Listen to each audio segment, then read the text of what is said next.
हरियाणा में निकाय चुनाव 2 मार्च को होने हैं और निकाय चुनाव को लेकर हरियाणा कांग्रेस के वरिष्ठ नेता गीता बुक्कल का कहना है कि पार्टी पूरी ताकत के साथ निकाय चुनाव में लड़ रही है और उनसे खास बातचीत की हमारे नेटवर्क 10 संवाददाता ने। सुनिए।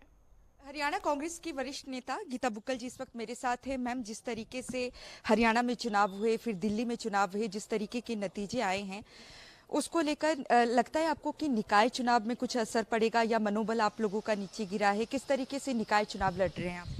देखिए, जो निकाय चुनाव आ रहे हैं उसके लिए पूरी तरह से नामांकन की प्रक्रिया जो है वो कल हो चुकी है। उसके बाद सभी लोग जैसे हमने कॉरपोरेशंस में मेयर का, कॉरपोरेटर्स का सिंबल पर दिया है और म्यूनिसिपल काउंसिल में भी चेयरमैन का सिंबल पर है, पार्षदों का नहीं दिया है।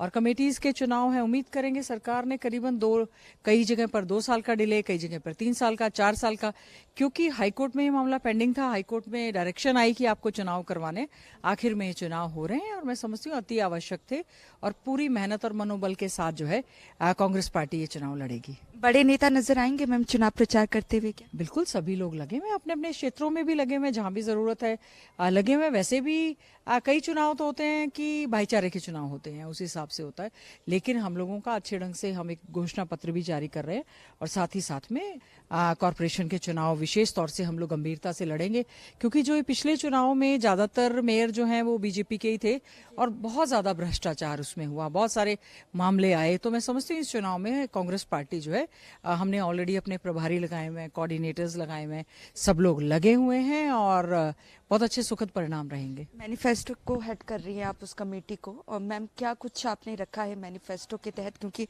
बजट भी आने वाला है हरियाणा का, तो कुछ खास? देखिए, जो बजट सत्र रहेगा उसमें बजट के बारे में बात करेंगे।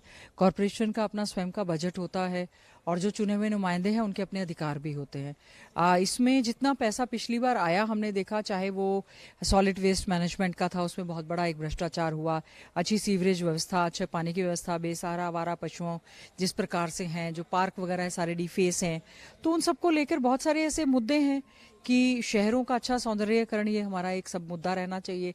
और सेफ्टी एंड सिक्योरिटी के लिए सीसीटीवी कैमरास जहां इंस्टॉल हैं वो चल नहीं रहे हैं, वो हम इंश्योर करेंगे। एक अच्छा साफ सुथरा जो है वो क्षेत्र देने के लिए जो भी कॉरपोरेशन के फंड्स हैं उसका सही इस्तेमाल हो। कैमरामैन सूरज के साथ नेटवर्क 10 के लिए चंडीगढ़ से ईशा ठाकुर।